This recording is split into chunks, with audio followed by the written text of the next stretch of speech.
आगाज करते हैं। आज के लेक्चर में चैप्टर 3 का हम कंसेप्ट स्टडी करेंगे। Exception to the rule, no consideration no contract.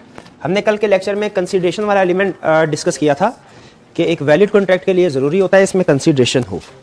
Consideration के एसेंशियल्स कल डिस्कस किए थे। अच्छा, उसमें कोई प्रॉब्लम हो, कोई भी क्वेश्चन पूछना चाहते हो, कोई एक लफ्ज़ भी ऐसा है जो समझ में नहीं आया तो पूछ लीजिए। सब कुछ समझ आ गया? चलिए, आज हमारा कंसेप्ट है exception to the rule, no consideration no contract. ये हमारा जनरल रूल है कि रूल क्या बता रहा है कि एक वैलिड कॉन्ट्रैक्ट के लिए ज़रूरी है कंसीडरेशन मौजूद हो। अगर कंसीडरेशन नहीं है तो कॉन्ट्रैक्ट भी नहीं है। ठीक है, कंसीडरेशन होना ज़रूरी है। हमने स्टडी किया था उसका एडिक्वेट होना या इक्वल होना ज़रूरी नहीं है, होना ज़रूरी है। अब हम कंसेप्ट क्या स्टडी कर रहे हैं आज? Exceptions to the rule. Exception to the rule का मतलब क्या होगा कि ऐसी सिचुएशंस जिनमें कंसीडरेशन नहीं है लेकिन फिर भी कॉन्ट्रैक्ट वैलिड है। एक्सेप्शन का मतलब यही होगा कि कंसीडरेशन नहीं है लेकिन कॉन्ट्रैक्ट फिर भी वैलिड होगा, वैलिड समझा जाएगा। वो क्या एक्सेप्शंस है वो हम आज के लेक्चर में डिस्कस करेंगे। कंसेप्ट छोटा है लेकिन एग्जाम पॉइंट ऑफ व्यू से अहम है। उसने एग्जाम में बहुत से क्वेश्चन इस कंसेप्ट के ऊपर टेस्ट किए हुए हैं। ये सिचुएशंस है हमारी कुछ exceptions to the rule, no consideration no contract. 1 2 3 4 5 6 situation, one by one इनको डिस्कस करते हैं। सबसे पहले सबसे ज्यादा दफा टेस्ट होने वाली एक्सेप्शन क्या? Agreement on account of natural love and affection. Agreement on account of natural love and affection. हम इंसान, हमारे कुछ ऐसे रिश्तेदार होते हैं, वालिदैन, बच्चे, बहन भाई वगैरह, जिनके साथ हमारा कुदरती तौर पे एक रिश्ता होता है और उसकी वजह से समटाइम्स हम कुछ चीजें उनको हैंड ओवर कर देते हैं, उनको दे देते हैं और बदले में कोई भी चीज वसूल नहीं करते। जैसे बड़े भाई ने छोटे भाई को बाइक गिफ्ट कर दी, बाइक दे दी और बदले में कोई भी चीज रिसीव नहीं की। ठीक है, ये आप देखते होंगे, आपको भी कॉमन लाइफ में अक्सर इस तरह के ट्रांजैक्शन नजर आती होंगी। इसी तरह के एग्रीमेंट्स के ऊपर ये प्रोविजन बेस कर रही है। Agreement on account of natural love and affection. वो कहता है अगर आप नेचुरल लव एंड इफेक्शन की वजह से किसी के साथ कोई एग्रीमेंट करते हैं और फिर इस एग्रीमेंट के नतीजे में आप कोई चीज ट्रांसफर तो करते हैं दूसरे को, लेकिन बदले में कोई चीज रिटर्न में वसूल नहीं करते, तो हालांकि आपने कंसीडरेशन वसूल नहीं की, इस केस में कंसीडरेशन नहीं है, लेकिन स्टिल ये कॉन्ट्रैक्ट वैलिड है, इन्फोर्सेबल है। अच्छा, लेकिन इसकी कुछ कंडीशंस है और एग्जाम पॉइंट ऑफ व्यू से कंडीशंस आपने लाजमी याद करनी है। 4 कंडीशन, चारों की चारों। सबसे पहली चीज वो कह रहा है नियर रिलेशन होना चाहिए पार्टीज में, यानी जिन पार्टीज के दरमियान ये एग्रीमेंट हो रहा है उनका आपस में कोई करीबी ताल्लुक हो, कोई रिश्तेदारी हो। इन शॉर्ट ये कह रहा है कि ये ट्रांजैक्शन सिर्फ और सिर्फ उन लोगों के दरमियान में हो सकती है जो आपस में रिलेटिव है। वरना अगर ये कंडीशन ना होती नियर रिलेशन वाली, तो अगर हम किसी कस्टमर को भी फॉर एग्जाम्पल कोई चीज बेच रहे हैं तो हम लीगल बुक्स में ये शो करवाते हैं कि हमने तो फ्री दे दी है, हमें तो उल्टा नुकसान हुआ है टैक्स से बचने के लिए। इसलिए उन्होंने कहा कहीं इस प्रोविजन का मिस यूज ना हो जाए, इसीलिए ये ट्रांजैक्शन सिर्फ, ये केस सिर्फ उस सिचुएशन में इन्फोर्सेबल होगा जब पार्टीज का आपस में नियर रिलेशनशिप होगा। ये नियर रिलेशनशिप वाली बात समझ आ गई? नियर रिलेशनशिप का मतलब क्या है कि वो आपस में करीबी रिश्तेदार होंगे। दूसरी चीज, फॉर लव एंड इफेक्शन, यानी रिश्तेदार भी होने चाहिए और ये agreement on the basis of natural love and affection की वजह से होना चाहिए। यानी जो आपस में उनसियत होती है बाज़ औक़ात अपने रिश्तेदार बहन भाइयों के साथ, वालिदैन के साथ, उसकी बेस पे होना चाहिए।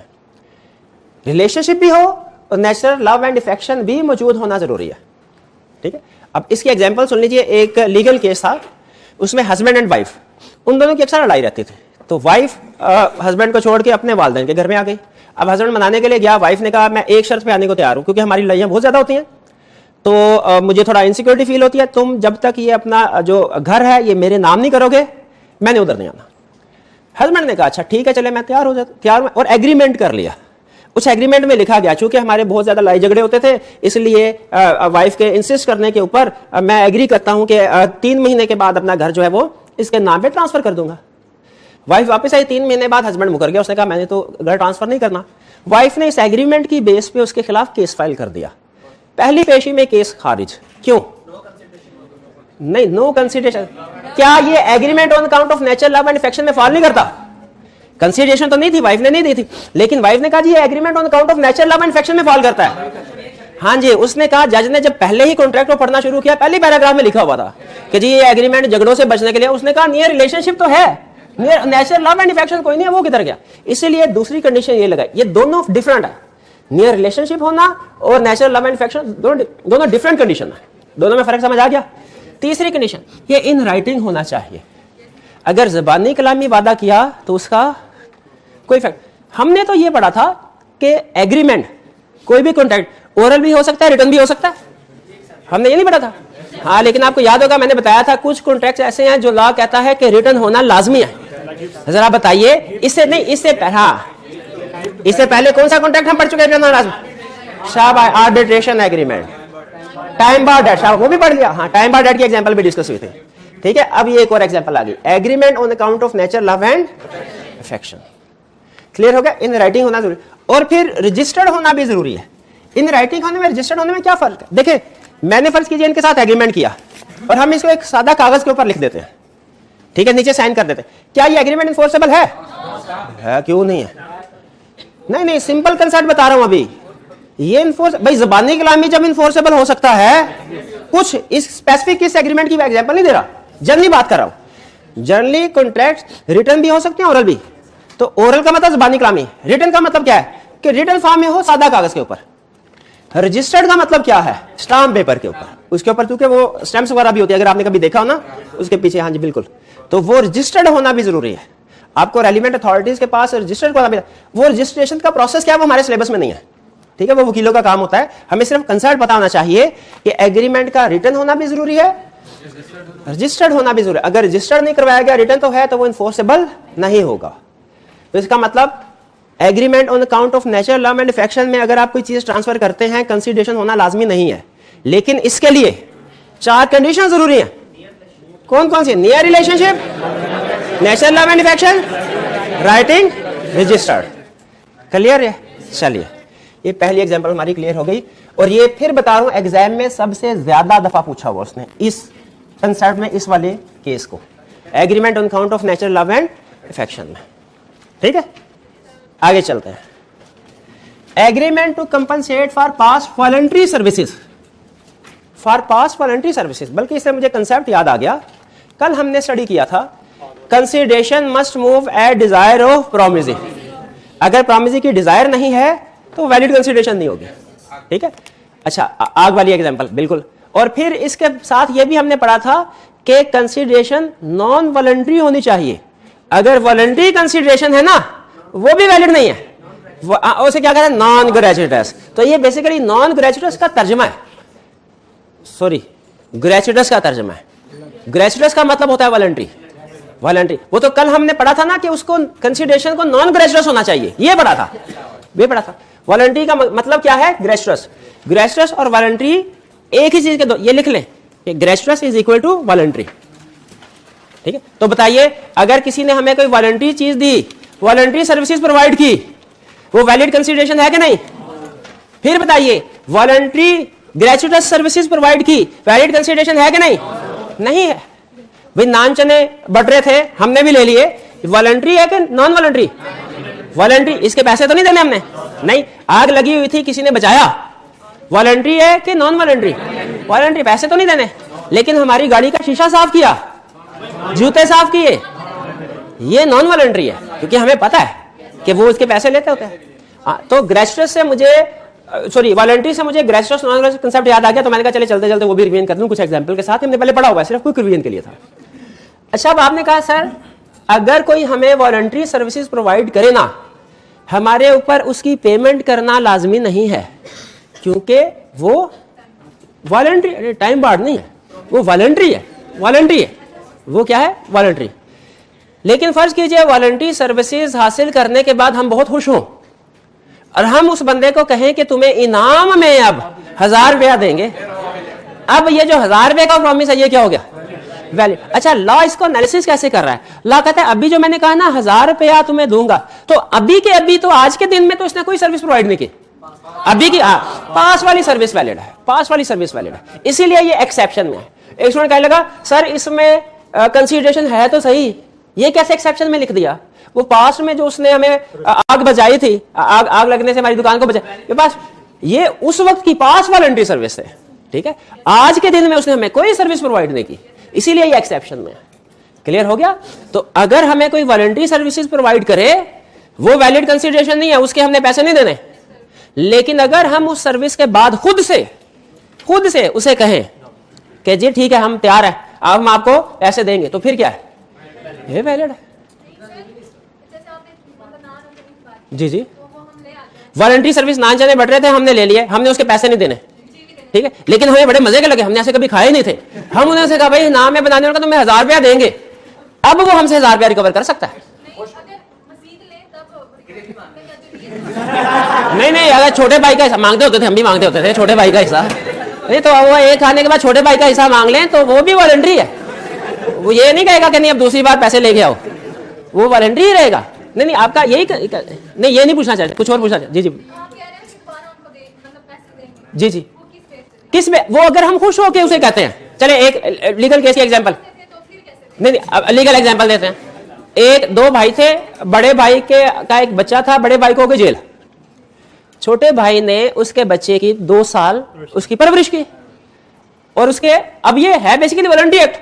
उसने बड़े भाई को नहीं कहा था कि मैं तुमसे पैसे, ना बड़े भाई ने उसे कहा था कि मैं तुम्हें पैसे दूंगा। जब बड़ा भाई जेल से वापस आया, क्या उसने छोटे भाई को पैसे अदा करने का पाबंद है? एग्री करते हैं इसे? क्यों? Voluntary service. लेकिन अगर बड़ा भाई खुश होकर कहता है छोटे को, यार तुमने तो बड़ा अच्छा ध्यान रखा है इसका, मैं तुम्हें ये सारे पैसे कितने बने, 1 लाख रुपया, मैं तुम्हें 1 लाख रुपया अदा करूंगा। अब ये पाबंद है 1 लाख रुपया अदा करने का, हालांकि पहले नहीं था। जब उसने स्टेटमेंट दे दी, प्रॉमिस कर दिया on the basis of pass service, तो सिर्फ पास वॉलंटरी सर्विसेज पैसे नहीं देने, लेकिन अगर आप कमिट कर लें फिर पैसे देने। क्लियर हो गया सब? जी नहीं, इसके साथ देखें, इसके साथ क्या उसने ओरल या रिटर्न की कोई बात की है? इसका मतलब है ये रिटर्न भी वैलिड है, ओरल भी वैलिड है, और दोनों तरह से। जिस जगह पे रिटर्न होना जरूरी होगा ना, वहां पे वो खास तौर पे मेंशन करेगा रिटर्न होना चाहिए, और जिस जगह पे वो कुछ भी मेंशन नहीं करता, वो रिटर्न भी हो सकता है, ओरल भी हो सकता है। कंसेप्ट क्लियर है? चलिए आगे चलते हैं। फिर इसके बाद third, agreement to pay time barred debt. Agreement to pay, ये डेट क्या होता है? हमने किसी से पैसे वसूल करने हो, ठीक है, मैंने अगर इन्होंने मेरे से उधार मांगा, मैंने इनको 10,000 रुपया दिया और मैंने वसूल कर, ये डेट है सिंपल। टाइम बार्ड क्या होता है? जिसको बहुत ज्यादा अरसा गुजर चुका हो। आप में से जिन स्टूडेंट्स ने टैक्स पढ़ा है, कितने स्टूडेंट्स ने टैक्स पढ़ा या पढ़, चलिए उसमें हमारे जमाने में पता नहीं है कि नहीं, हमारे जमाने में एक प्रोविजन होती थी कि अगर आपने किसी को पैसे अदा करने हैं, लाइबिलिटी क्रिएट की हुई है पैसे, तो 3 साल तक आपने अदा करने हैं। अगर अभी भी है, अच्छा आज ही पढ़ा, हाँ शाबाश, चले मेरा कंसेप्ट आसान हो गया। अगर आप 3 साल तक उसकी पेमेंट नहीं करते, तो लॉ एफबीआर वाले क्या कहते हैं? वो कहते हैं यार जो आपने 3 साल तक पैसे नहीं दिए ना, इसका मतलब है सारी उम्र ही नहीं देने, ठीक है, तो ये आपकी असल में लायबिलिटी नहीं है, इसको रिवर्स कर लो, इसको इनकम रिकॉर्ड करो, इसके ऊपर टैक्स दो हमें, टैक्स। तो ये जो 3 साल का पीरियड है, ये लॉ में भी 3 साल है, ये टैक्स में भी 3 साल ही है। ये असल में एक एक्ट है, लिमिटेशन एक्ट, उसमें उसने बताया हुआ है, उसमें उसने बताया हुआ है कि ये पीरियड हमेशा 3 साल होगा। जहां मर्जी जिस मर्जी सब्जेक्ट में कंसेप्ट यूज कर ले, कि अगर आपने 3 साल तक किसी से पैसे वसूल नहीं करने थे, और ये 3 साल कहां से? पेमेंट से, जब मैंने जिस दिन इसको पैसे दिए तब से 3 साल नहीं गिनने, जिस दिन ड्यू डेट थी, जिस दिन इसने वापस करने का वादा किया था, उस डेट के बाद 3 साल तक अगर इसने पैसे नहीं दिए, तो लॉ क्या कहता है? अब ये खत्म डेट, अब मैं लीगली इससे पैसे वसूल, ये है टाइम बार डेट का कंसेप्ट। क्लियर? टाइम बार डेट का कंसेप्ट अभी पूरी प्रोविजन नहीं पढ़ाई, सिर्फ टाइम बार डेट का मतलब समझाया, और उसमें साथ ध्यान में रखिएगा 3 साल, ब्रैकेट में चाहे तो लिख ले 3 साल। अच्छा, अब मैंने इन्होंने लॉ की प्रोविजन पढ़ी हुई थी 3 साल की, मेरे से वादा किया था सर आपको 1 जनवरी 2018 को मैं पैसे वापस कर दूंगा। 2017 में पैसे लिए, 1 जनवरी 2018 गुजरा, बहाने बनाने शुरू कर दिए, नहीं दिए। 1 जनवरी 2019 गुजरा, पैसे नहीं दिए। 2020 गुजरा, पैसे नहीं दिए। 1 जनवरी 2021 को भी पैसे नहीं दिए। अब ये 2 जनवरी 2021 को बहुत खुश है, क्यों भला? डेट टाइम बार्ड हो गया, अब वो उनसे रिकवरी मैं लीगली नहीं कर सकता। मुझे भी पता चला, मैंने कहा मैं तो उसके वादों में चक्कर पे चक्कर लगाता रहा और मैं लीगली इसके खिलाफ एक्शन नहीं ले सकता। मैं घर में बैठ गया, हफ्ते बाद भागे भागे आए और घर का दरवाजा खटखटाया, बेल दी। मैंने कहा क्या हुआ?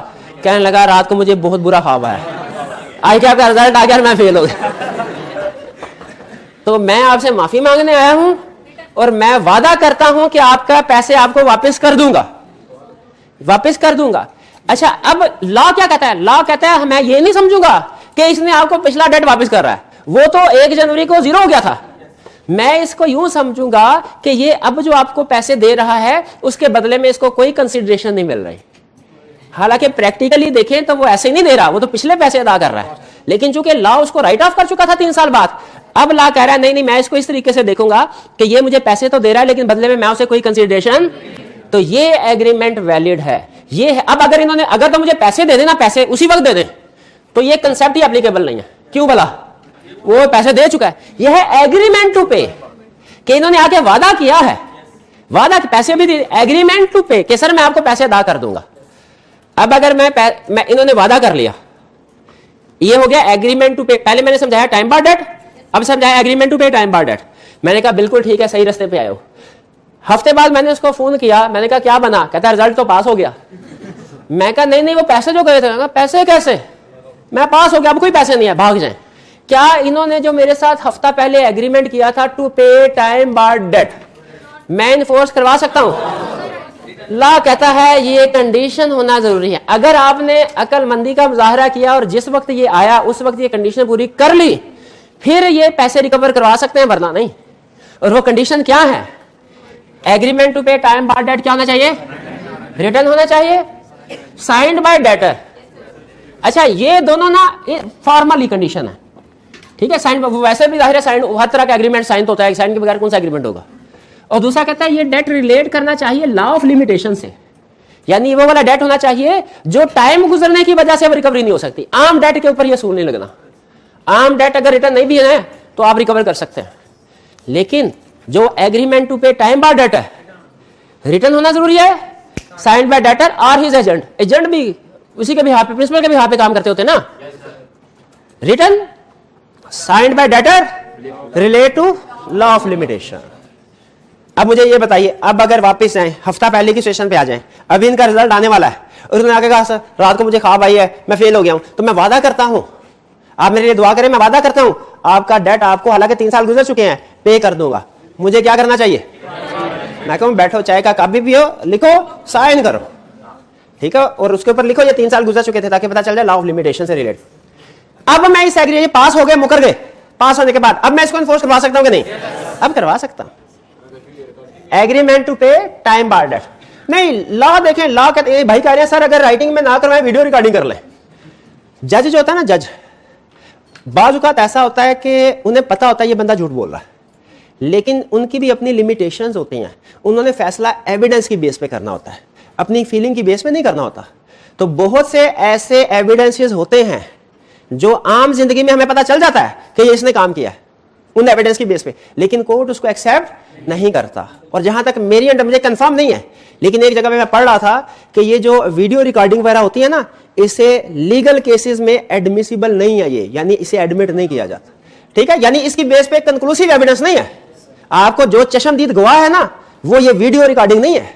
चश्मदीद गवाह की ज्यादा अहमियत है, वीडियो रिकॉर्डिंग की कम अहमियत है, ठीक है। इसीलिए चाहे आपके पास वीडियो रिकॉर्डिंग है, अब जज ने फैसला करते हुए कंडीशन देखनी है, उससे कंडीशन, पहली कंडीशन क्या होगी? आपने कहा राइटिंग नहीं सर वीडियो है, उन्होंने कहा वीडियो ले जाओ भाई। कानून क्या कहता है? रिटर्न होना जरूरी है। तो रिटर्न है तो आप इन्फोर्स करवा सकेंगे, वरना नहीं करवा सकेंगे। क्लियर? ये relating to law of limitation का मतलब है, ये लॉ ऑफ लिमिटेशन क्या है? जो हमें बताता है डिफरेंट कॉन्ट्रैक्ट्स की लिमिट्स, कि ये कॉन्ट्रैक्ट इतने अरसे में पूरा करना लाजमी है, ये कॉन्ट्रैक्ट इतने अरसे में पूरा करना लाजमी है। लॉ ऑफ लिमिटेशन क्या है? ऐसा लॉ जो हमें डिफरेंट कॉन्ट्रैक्ट्स की लिमिट्स बताता है कि मैक्सिमम इतने अरसे के अंदर पूरा कर लो वरना ये खत्म हो जाएगा। उस लिमिटेशन एक्ट के अंदर लिखा हुआ है कि जो डेट के एग्रीमेंट होंगे ना, इनका लिमिटेशन पीरियड है 3 साल, यानी 3 साल के अंदर अंदर रिकवरी करवा ले तो ठीक, वरना ये वाइड खत्म, ठीक है। तो related to law of limitation का मतलब है कि जो डेट जिसकी बात हो रही है ना, इसको 3 साल का अरसा गुजर गया हो, ये इस वजह से आप रिकवर नहीं करवा पाए क्योंकि 3 साल गुजर गए थे। क्लियर? हाँ, टैक्स वाले नहीं, वो टैक्स वाले बताएंगे कि अगर 3 साल के बाद ये डेट पे कर दिया जाता है तो फिर रिकवरी करवा सकते हैं कि नहीं। मेरा ख्याल है शायद करवा सकते हो, लेकिन मुझे टैक्स का बहरहाल कुछ नहीं पता, वो टैक्स वाले बताएंगे। जी जी,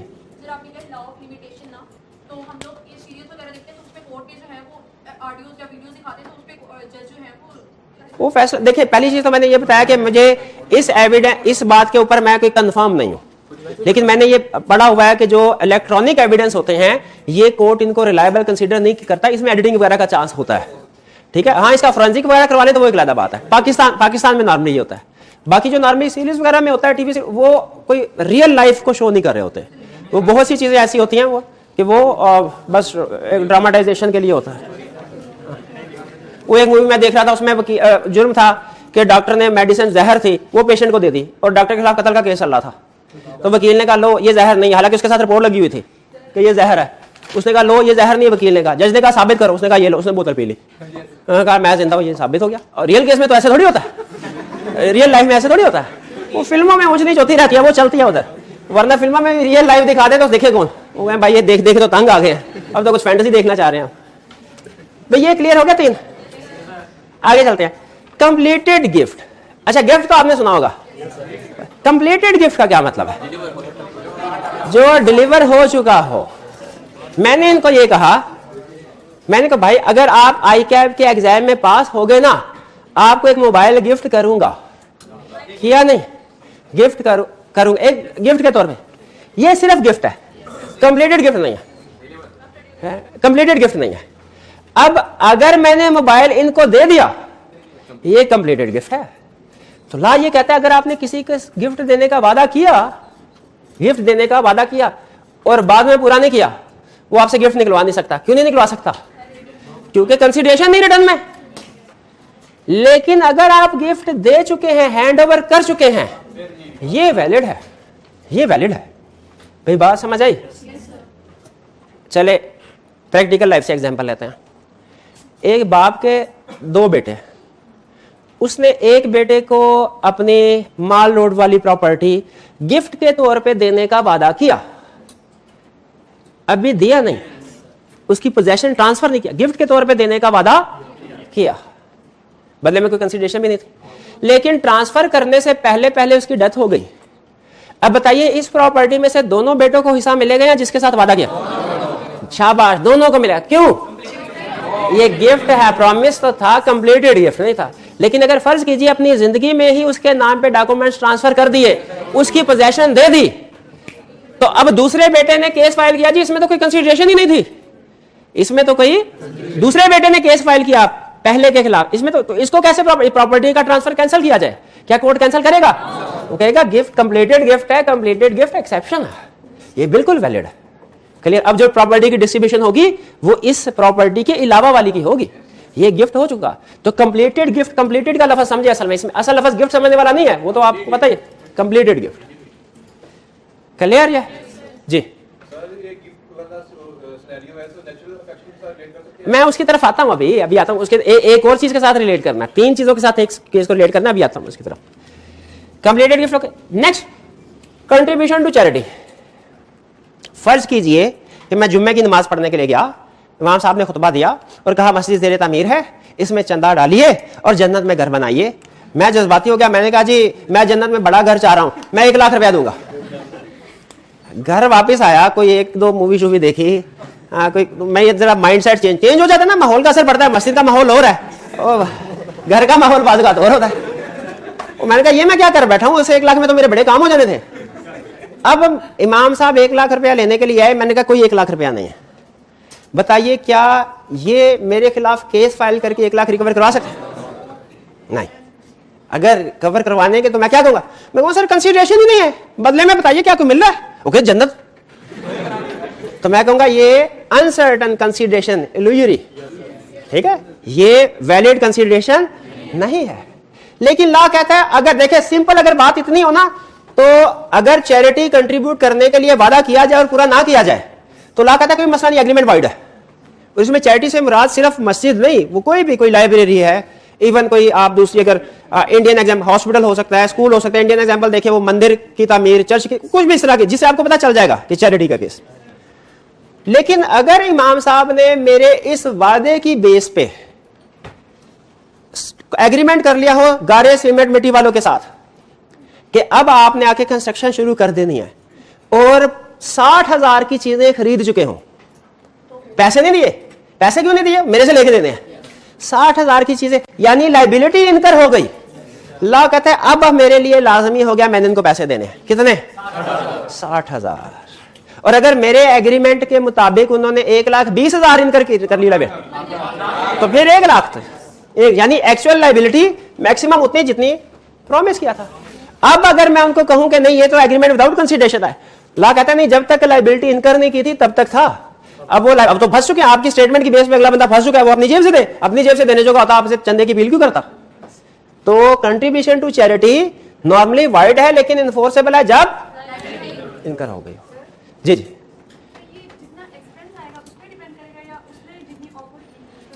ये अच्छा, ये जो कंट्रीब्यूशन टू चैरिटी हमने पे करनी है ये किस पे डिपेंड करेगा? जो हमने अमाउंट बताई थी उसके ऊपर या जितना उसने खर्चा कर लिया उसके ऊपर? दोनों के ऊपर। विच एवर इज लोअर, यानी अगर वो 1 लाख का मैंने वादा किया और वो 60,000 का खर्चा लाइबिलिटी इनकर करते हैं, 60,000 देने हैं, और अगर वो 1,20,000 का खर्चा करते हैं मैंने 1 लाख देना। क्लियर हुई है बात? Next other contracts. Other contracts में अच्छा सुन लें, अभी फिलहाल सिर्फ आपने रटा लगाना है क्योंकि ये तीनों कॉन्ट्रैक्ट्स आगे चल के पूरा चैप्टर बन के सामने आएंगे, उसमें मैंने डिटेल में इनकी चिबिची उधर डिस्कस करेंगे। अभी सिर्फ आपने रटा लगाना है क्या कि ये कुछ कॉन्ट्रैक्ट्स है, contract of bailment, contract of guarantee, contract of agency, इनमें कंसीडरेशन होना जरूरी नहीं है। Contract of bailment, contract of guarantee, contract of agency, इनमें कंसीडरेशन होना जरूरी, इससे ज्यादा कुछ नहीं सोचना। क्लियर? अच्छा अब सुनिए, क्वेश्चंस की तरफ जाने से पहले सारे कंसेप्ट्स क्लियर हो गए? एग्जाम में सम टाइम इसमें, गिफ्ट में और इसमें डिफरेंशिएट करने में प्रॉब्लम आती है। तो मैं आपको असूल बता रहा हूं आपने कैसे इसको डिफरेंशिएट करना है। अगर एग्जाम में जिक्र हुआ मस्जिद का, स्कूल का वगैरह वगैरह, तो आपने उस केस को किधर लेके जाना है? चैरिटी की तरफ। ठीक? अगर उसने गिफ्ट का जिक्र किया किधर लेके जाना है? गिफ्ट की तरफ।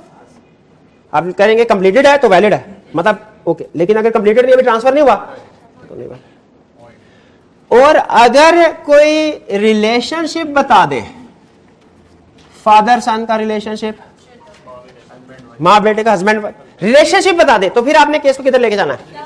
Agreement on account of natural love and affection. एक केस में उसने नेचर ऑफ रिलेशनशिप भी बता दिया और नीचे कह दिया कि हस्बैंड ने कहा है कि वो 1 लाख रुपए एज गिफ्ट देगा। अब बताइए, गिफ्ट का लफ्ज भी आ गया और रिलेशनशिप भी आ गया, किधर लेके जाएंगे? रिलेशनशिप की तरफ। ठीक है, उसकी तरफ आपने लेके जाना है। क्लियर हुई है बात? चलिए अब मजीद कुछ पास्ट पेपर के क्वेश्चन की प्रैक्टिस करते हैं और देखते हैं इस कंसेप्ट को वो एग्जाम में कैसे कैसे घुमा फिरा के हमसे पूछ सकता है और हमने कैसे इसको आंसर करना है। जी, गिफ्ट किसी को भी दे सकता है, बिल्कुल। गिफ्ट के लिए नियर रिलेशनशिप जरूरी नहीं है, ठीक है, लेकिन ट्रांसफर होना जरूरी है, जबकि agreement on count of natural love and affection के लिए नियर रिलेशनशिप जरूरी है।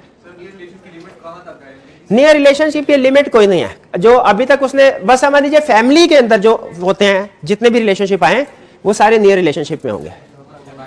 ठीक है जी, हाँ जी, ठीक है, फूफू वगैरह ठीक है, नियर रिलेशनशिप है जी। एक मिनट दोबारा से पूछिएगा।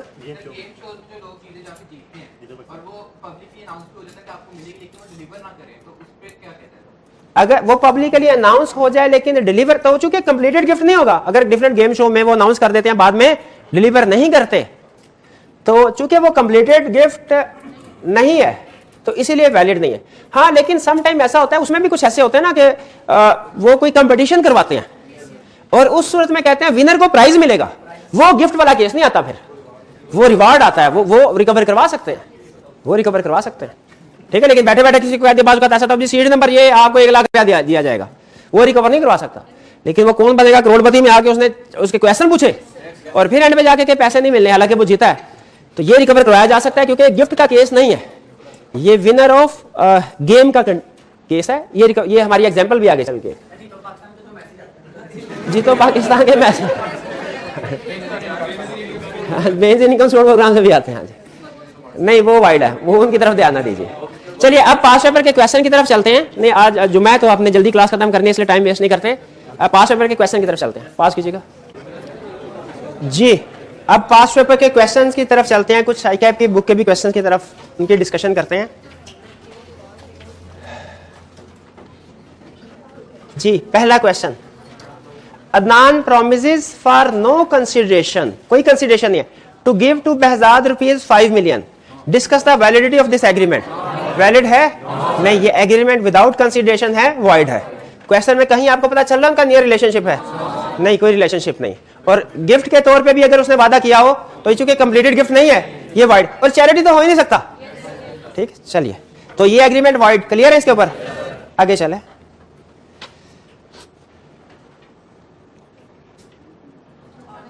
आजम फॉर नेचुरल लव एंड इफेक्शन। अब अच्छा, अब उसने हमें बता दिया नेचुरल लव एंड इफेक्शन, हमने अब इसको इसी तरफ लेके जाना है। Promises to give his son, अच्छा सन से भी पता चल गया, नियर रिलेशनशिप भी है, नेचुरल लव एंड इफेक्शन भी है। बाबर ₹10,000। आजम, अब आजम ने लॉ पढ़ा हुआ था, आजम ने क्या किया, put his promise to Babar into writing and registers it. अब देखिए चारों कंडीशन पूरी हो गई, नियर रिलेशनशिप भी, नेचुरल लव एंड इफेक्शन भी, राइटिंग भी, रजिस्टर्ड भी। Is this a valid contract? लेकिन कैसे वैलिड है, ये तो कंसिडरेशन ही नहीं रिटर्न में मिली। हाँ एक्सेप्शन, शाबाश, exception, agreement on count of natural love and affection. Next, are following promises create valid contractual obligation, do following promises. चलिए जी। A, Amir finds Bushra's purse and gives it to her voluntary. अच्छा, बुशरा ने question में उसने नहीं बताया बाकी कोई नाम रखा था इसके ऊपर, तो ये वॉलंटरी सर्विसेज है कि नॉन वॉलंटरी? अगर बुशरा ने अनाउंस किया होता कि जो मेरा पर्स ढूंढेगा उसे 5,000 रुपया इनाम मिलेगा, तो फिर पर्स ढूंढने पे पैसे जरूर मिलता, इनाम जरूर मिलता। ठीक है बोले? लेकिन अभी फिलहाल ये वॉलंटरी सर्विस है, तो क्या अमीर को कोई पैसे मिलेंगे यहां तक अगर क्वेश्चन हो? नहीं मिलेंगे। अच्छा, बुशरा प्रोमिसेस, उसके बाद बुशरा ने प्रॉमिस टू गिव अमीर ₹5,000। अब बताइए 5,000 रिकवर करवाए जा सकते हैं? यस, अब रिकवर करवाए जा सकते हैं। ये कौन सी वाली एक्सेप्शन है? पास वॉलंटरी सर्विसेज वाली, to agreement to compensate past voluntary services वाले। क्लियर? ये जो उसने पर्स ढूंढा ये उसकी वॉलंटरी सर्विस है। ए क्लियर? बी, आजम स्पोर्ट्स बाबर्स इन्फेंट सन, उसका छोटा बच्चा, उसका सपोर्ट किया। बाबर प्रोमिसेस, अच्छा अब यहां तक क्वेश्चन रखें, वॉलंटरी सर्विसेज है, पैसे लेने के लिए लाइबल, क्योंकि क्वेश्चन में कोई इंफॉर्मेशन नहीं है कि आपस में पार्टीज का एग्रीमेंट हुआ था कोई। बाबर प्रोमिसेस टू पे आजम्स एक्सपेंसेस इन सो डूइंग। अब कर सकता है कि नहीं? अब बिल्कुल पैसे रिकवर कर सकता है, क्योंकि पास वॉलंटरी सर्विसेज थी, लेकिन अब एग्रीमेंट हो गया, अब रिकवर कर सकता है। कि कितना टाइम, हाँ कितना एक्सपेंस हुआ, वो जाहिर है। देखिए क्वेश्चन की नेचर आपको बता रही है कि वो मैं अमाउंट की तरफ लेके नहीं जाना चाह रहा, वो कह रहे वैलिडिटी के ऊपर कमेंट करो। तो इसको स्टूडेंट ने कहा सर इसमें चूंकि अमाउंट नहीं है ना, तो ये अनसर्टन लग रहा है, तो अनसर्टन एग्रीमेंट तो वाइड होता है। तो सम टाइम ऐसा होता है हमें क्वेश्चन को पढ़ते हुए बिल्कुल इसमें प्रॉब्लम है, प्राइस उन्होंने एग्री, लेकिन याद रखें, हाँ मुझे कंसेप्ट याद आ गया, जैसे बताया था ना, कंसिडरेशन होना और इनएडिक्वेट होना दोनों का अलग ट्रीटमेंट है, उसी तरह होना है। ये एग्री होना कि प्राइस नहीं ली जाएगी ये और चीज है, और प्राइस एग्री ना करना ये और चीज है। नहीं समझ आई ना यार, कैसी टेक्निकल बात, नहीं समझ आई। एक सिचुएशन ये है कॉन्ट्रैक्ट में सारी चीजें एग्री कर ली, प्राइस के बारे में साइलेंट है, कुछ भी एग्री नहीं हुआ, तो क्या इसका ये मतलब है कोई प्राइस नहीं ली जाएगी? नहीं नहीं, लॉ कहता है रीजनेबल प्राइस पे की जाएगी। प्राइस का एग्री ना करना रीजनेबल, और ये एग्री करना कि कोई प्राइस नहीं ली जाएगी, ये वॉलंटरी सर्विस समझी जाएगी, ये ग्रेजुएट सर्विस समझी जाएगी, इस पे कोई पैसे नहीं मिलेंगे। फर्क समझ आ रहा है? तो देखिए यहां पे अगर उसने प्राइस का जिक्र नहीं भी किया, फॉर एग्जांपल आपके आर्गुमेंट को लेके चलते हैं, तो क्या ये वाइड हो गया? नहीं, लॉ यहां पे क्या करेगा? रीजनेबल प्राइस इन्फोर्स करवाएगा। क्लियर? अच्छा, यहां पे केस को मैं थोड़ा चेंज करता हूं, क्योंकि थोड़े से डिफरेंट कंसेप्ट के साथ एक और जगह पे टेस्ट किया है। आजम ने इन्फेंट सन, फर्ज कीजिए इसका नाम था सलमान, आजम ने बाबर के साथ नहीं एग्रीमेंट किया, सलमान जब बड़ा हो गया, सलमान जब बड़ा हो गया, नहीं एक मिनट है, सलमान जब बड़ा हो गया तो सलमान से कहा भाई बचपन में तुम्हारे परवरिश की पैसे दो मुझे, पाबंद है? नहीं, क्योंकि वॉलंटरी सर्विसेज।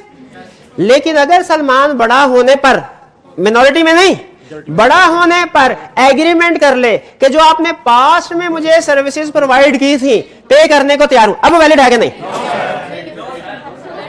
अब वैलिड नहीं है। एक मिनट ठहरे, एक मिनट ठहरे, ये एग्रीमेंट टू पे फॉर पास्ट वॉलंटरी सर्विसेज में नहीं आता? उसी में जी ना, एक मिनट ठहरे, आप ये तो नहीं समझ रहे कि ये एग्रीमेंट उसके साथ एज ऑफ मिनॉरिटी में हुआ है? ये एग्रीमेंट उस वक्त नहीं हुआ जब एज ऑफ मिनॉरिटी में था। नहीं नहीं नहीं, ये जब मेजर हुआ तब हुआ है, तब हुआ है, और पास वॉलंटरी सर्विसेज को पे करने के लिए हुआ है। ये एग्रीमेंट वैलिड है, ये एग्रीमेंट वैलिड है। भाई फर्क समझ आया कि नहीं आया? आगे चले। हाँ, माइनर की प्रॉपर्टी से भी रिकवर करवा सकते, लेकिन उसके लिए भी जाहिर है उसका एग्रीमेंट होना जरूरी है। क्योंकि उसके लिए जरूरी क्या है कि आप उस माइनर को बताएं कि भाई मैं तुम्हें जो सर्विसेज प्रोवाइड कर रहा हूं ना, ये वॉलंटरी नहीं है, मैं पैसे लूंगा इसके बदले में। लेकिन माइनर को बताने का फायदा कोई नहीं है, क्योंकि माइनर को ये बता के भी अगर आपने एग्रीमेंट कर लिया ना तो फिर भी वाइड अगेंस्ट हिम है। इसीलिए चचा ने उसके बड़े होने का इंतजार किया और एग्रीमेंट ही तब किया जब वो बड़ा हो गया था। ये चचा को पता था कि जो मिनॉरिटी में करूंगा वो वाइड अगेंस्ट हिम होगा। आगे चलते हैं। 19, Arif transferred some property to Haseeb by a duly written and registered deed as a gift. अब इसका हमने complete, is this a valid contract? कैसे पता चला कंप्लीटेड गिफ्ट है? ट्रांसफर्ड। सारे फैक्ट्स यही होते, लेकिन लिखा होता है एग्रीज टू ट्रांसफर। तो फिर चाहे रिटर्न भी होता, फिर चाहे रजिस्टर्ड भी होता। गिफ्ट के केस में शर्त रिटर्न रजिस्टर्ड की नहीं है, कंप्लीटेड की है। अगर यहां पे सारे फैक्ट सेम रहे, सिर्फ ट्रांसफर्ड की बजाय एग्रीज टू ट्रांसफर लिख दे तो ये एग्रीमेंट वाइड हो जाता। क्लियर हो गया? अच्छा, इसमें अहम चीज है मेरे, किसका मतलब है, लॉ ने जो कंडीशन जिस जगह पे फिट की है हमने उधर ही फिट करनी है, अपनी कॉमन सेंस नहीं लगानी। तो यहाँ पे ध्यान में रखिएगा, नेचुरल लव एंड अफेक्शन वाली कंडीशन टाइम बाय डेट के साथ मिक्स ना करें, आप करेंगे। और गिफ्ट वाली जो है वो आपने नेचुरल लव एंड अफेक्शन के साथ मिक्स नहीं करनी, और आप करेंगे, कंफर्म में करेंगे। देख लेते हैं टेस्ट में। हाँ, टेस्ट से याद आया, नेक्स्ट वीक में आपके टेस्ट है, वो कल आपको मैनेजमेंट की तरफ से शेड्यूल शेयर कर दिया जाएगा। तो जो जितना मटेरियल आपने पढ़ा हुआ ना उसकी रिवीजन शुरू कर दें जी। हाँ, थोड़ा पैसे जितना पढ़ा वही, बल्कि मार्जिन रखिए आपके साथ। सिलेबस कल सिलेबस शेयर करूंगा।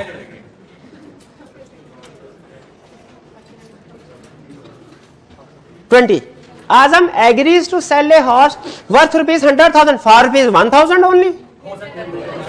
आजम, अच्छा आगे सुन, यहां तक एग्रीमेंट वैलिड था? यस।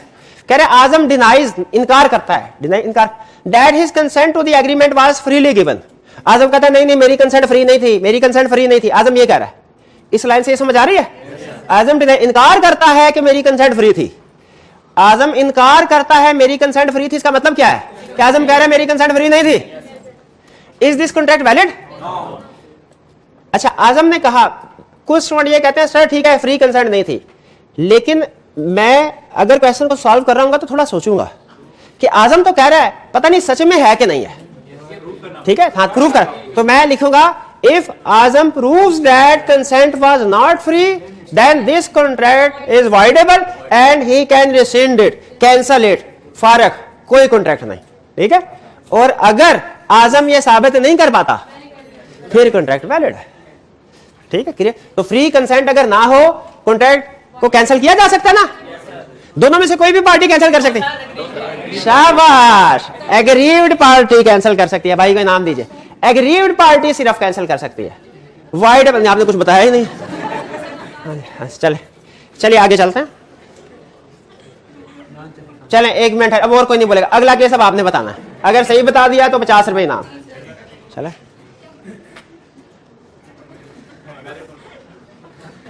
जी, बाकी सबने एनालिसिस करना है। Adeel with his free consent, अपनी फ्री कंसेंट के साथ agrees to sell his car worth ₹3 million for ₹1 million to Saima. Is this a valid contract? 1 minute है, is this a valid contract? इसकी रेलिवेंट लीगल प्रोविजन क्या है? शाबाश, लाभ समझ आना शुरू हो गया। इन्हें पता जब तक रेलिवेंट लीगल प्रोविजन ना बताई केस स्टडी कंप्लीट नहीं होनी। 1 मिनट, कोई नहीं बोलेगा। Relevant legal provision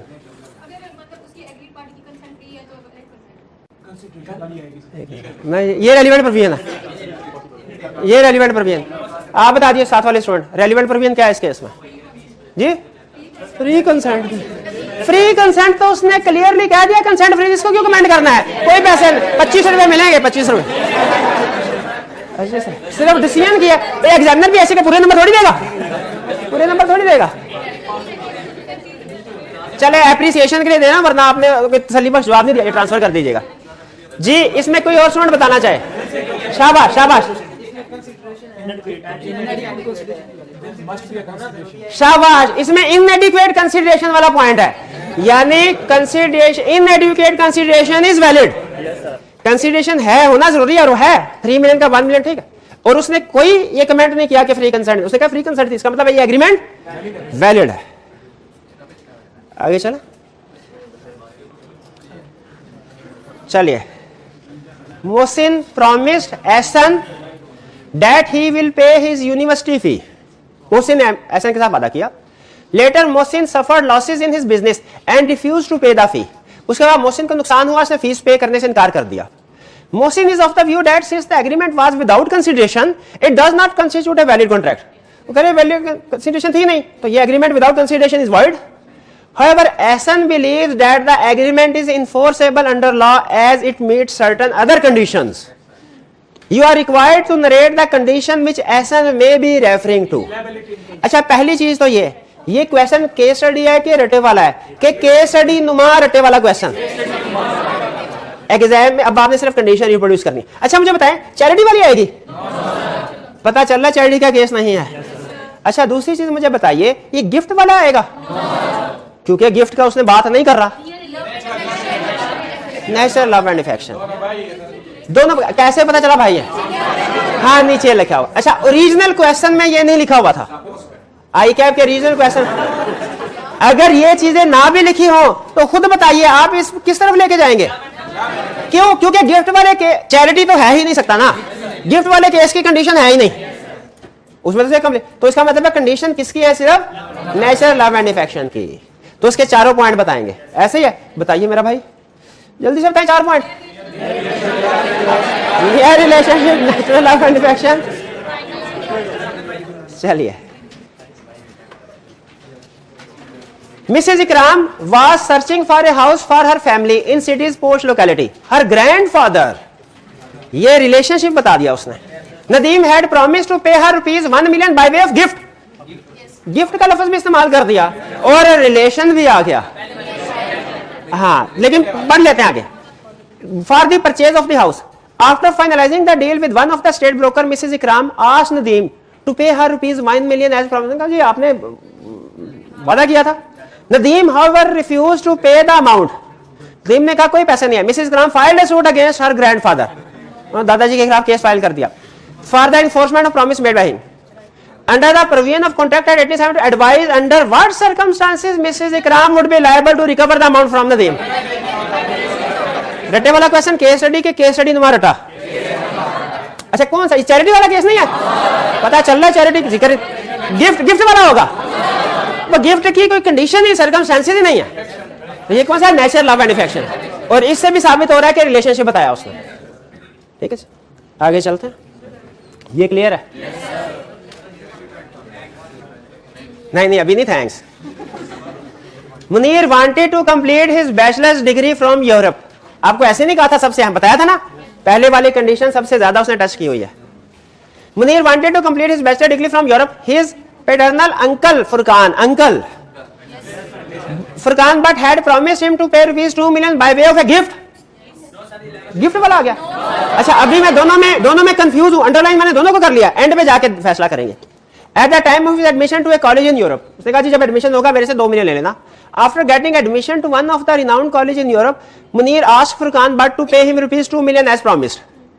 However, Furqan Bhatt refused to pay the amount and Munir filed a suit against Furqan Bhatt for the enforcement of his promise. Requirement: discuss the circumstances in which Munir may be able to recover the amount from Furqan Bhatt. Discuss the circumstances, कौन सी? Charity वाली, gift वाली होगी ना, उसकी तो circumstances है ही नहीं, और वैसे भी रिलेशनशिप बता रहा है नेचुरल लव एंड अफेक्शन वाली कंडीशन में। चलिए चलें जी, थैंक्स, मेहरबानी। आज का लेक्चर यहाँ ख़त्म करते हैं हम। अल्लाह हाफिज़।